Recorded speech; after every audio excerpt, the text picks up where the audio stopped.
कोई मौका ऐसा नहीं है जो आपको नजर आए कि इंडिया पाकिस्तान को बीच में ना घसीटे। एक ऐसी खबर जो इंडिया के एक रिटायर्ड लेफ्टिनेंट जनरल दे रहे हैं कि ईरान ने सऊदी अरब के अंदर पाकिस्तानी मिलिट्री इंस्टॉलेशन या पाकिस्तानी मिलिट्री एसेट्स पर हमला किया। उसकी क्या हकीकत है वो भी आपको बताएंगे। और दूसरा कमाल हुआ है जब पूरी दुनिया ने यह देखा कि वो राफेल जो गिर कर तबाह हुए, वो राफेल जिसको पूरी दुनिया कह रही थी गिर के तबाह हुए, उन राफेल की स्क्वाड्रन के ग्रुप लीडर को, ग्रुप कमांडर को जनाब वीर चक्कर मिला है। ये दो खबरें किस पैरेलल अंदाज में चलती हैं। मैं हूं जुल्करनैन शेख, आपको साफी पेंसिल पर खुशामदीद कहता हूं। कमाल की वो कहते हैं ना चूरन बेचा जाता है।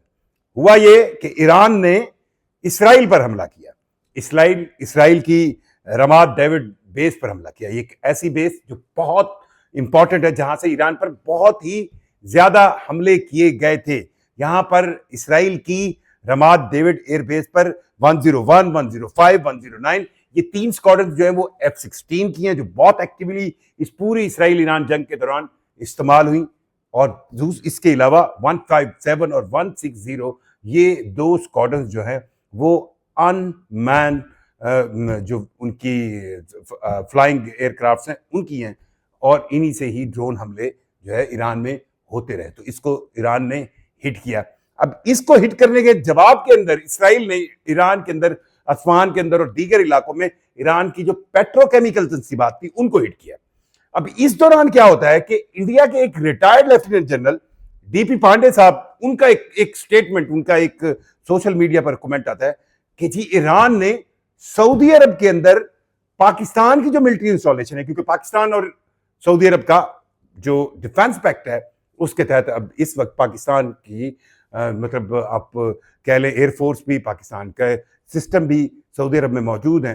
तो ये कहा गया कि ईरान ने वहां पर हमला कर दिया। और फिर बहुत ही एक अजीब सा वो कहते हैं ना एक मंजन बेचा गया, एक चूरन बेचा गया। वो ये उसमें ये भी डाला गया कि रिसेंटली जो पाकिस्तान के वजीर दाखिला के जो ईरान के विजिट थे जी, उसमें भी वो यही बात कहने के ब्ला ब्ला ब्ला ब्ला। ऐसा कुछ नहीं हुआ। हाँ ये जरूर हुआ है, जब भी ईरान से मिसाइल उठते हैं तो इर्द गिर्द जाहिर बात है अरब ममालिक के अंदर, चाहे यूनाइटेड अरब एमिरेट्स और दूसरे अरब ममालिक हों, वहां पर अमेरिकन बेसिस भी हैं। तो ईरान ये कई दफा कह चुका है, तो वो अपने सायरन, अलर्ट होने के सायरन बजाते हैं। तो ऐसे सायरन या ऐसा अलर्ट जो है सऊदी अरेबिया में भी जारी हुआ और इसको घुमा फिरा के यहां लाया गया कि जी ये तो पाकिस्तान की जो मिलिट्री इंस्टॉलेशन सऊदी अरेबिया के अंदर है उन पर हिट किया गया। तो अब वो कहते हैं ना खुद ही ये ऐसी स्टेटमेंट दे के फिर खुद ही खुश होते हैं, या फिर उनका अपना एक नेशनल, इंडियन नेशनल लेवल पर एक एजेंडा है, एक प्रोपेगेंडा है, उसको प्रमोट करें। दूसरी तरफ अगर आप बात करें तो एक तकरीब होती है जी, इंडिया में एक तकरीब हुई जिसके अंदर ग्रुप कैप्टन रंजीत सिंह सिद्धू जो है, ये ग्रुप कैप्टन है किस स्क्वाड्रन के, आप भी हैरान होंगे, उस राफेल के स्क्वाड्रन के जिसके 4 राफेल जहाज जो है वो मई के कॉन्फ्लिक्ट में, इंडिया पाकिस्तान के कॉन्फ्लिक्ट में मार गिराए गए।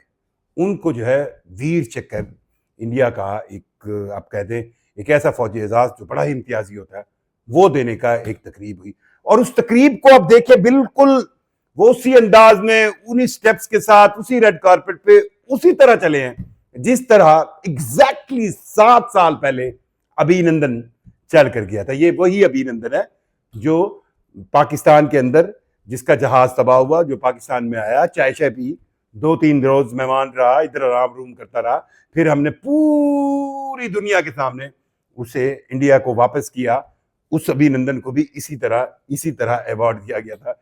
और वही पूरा same script, same seating, same environment बना के ये जनाब रंजीत सिंह सिद्धू साहब को अवार्ड दिया गया।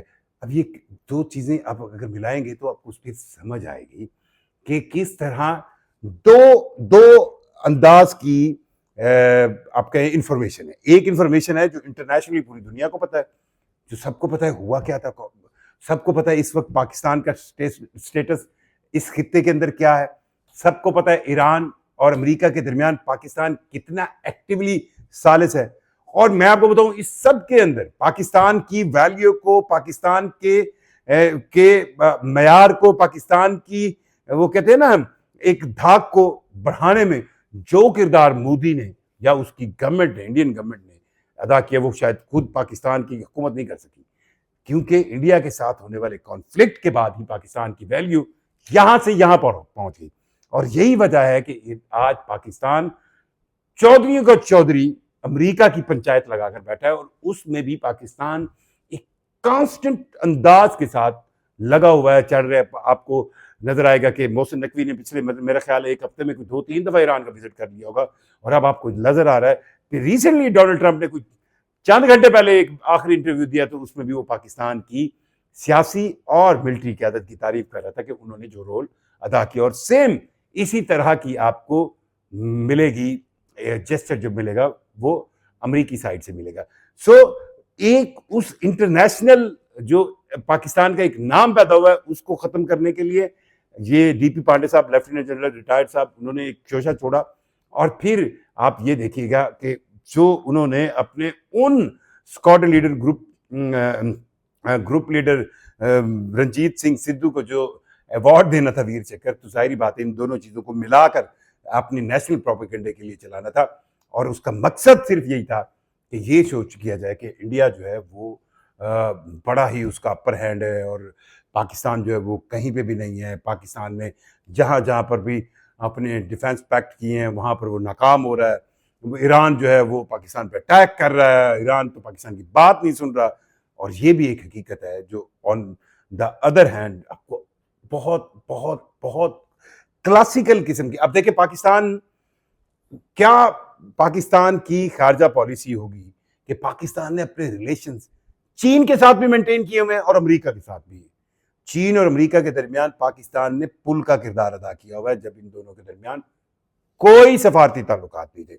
सो उस फिनोमिना में पाकिस्तान दुनिया का वो वाहिद मुल्क है जिसके चीन और अमेरिका से दोनों के साथ जो ताल्लुकात हैं, और साथ साथ जो तीसरी दुनिया की सुपर पावर है रूस, उसके साथ भी पाकिस्तान के ताल्लुकात हर गुजरते हुए दिन के साथ अच्छे हुए। इसी तरह इस रीजन के अंदर, इस खलीज के अंदर आपको दो ममालिक, सऊदी अरेबिया और ईरान, दो ममालिक मिलेंगे, और इन दोनों को करीब लाने से लेकर इन दोनों के साथ इंतहाई करीबी ताल्लुकात को भी पाकिस्तान ने मेंटेन किया हुआ है। सऊदी अरब के साथ हमारा डिफेंस पैक्ट है, हम सऊदी अरब के साथ कंधे से कंधा लगा के खड़े हैं। हम सऊदी अरब की सिक्योरिटी को पाकिस्तान समझता है कि हम जो है उसको प्रोवाइड करेंगे, सिक्योरिटी प्रोवाइडर है। और दूसरी तरफ पाकिस्तान ईरान के लिए सालिस का किरदार भी अदा कर रहा है, और ईरान को वो किसी तौर पे भी इस तरह नहीं छोड़ रहा कि एक हमसाया इस्लामी बिरादर मुल्क हो जिसको आप बिल्कुल बेयार मददगार छोड़ दें। पाकिस्तान ऐसा भी नहीं कर रहा, और एक मुज़ाकराती अमल में अपने फ़र्ज अदा कर रहे हैं। कमेंट जरूर कीजिएगा, मुझे जुल्करनैन शेख को इजाज़त दीजिए। अल्लाह हाफिज़।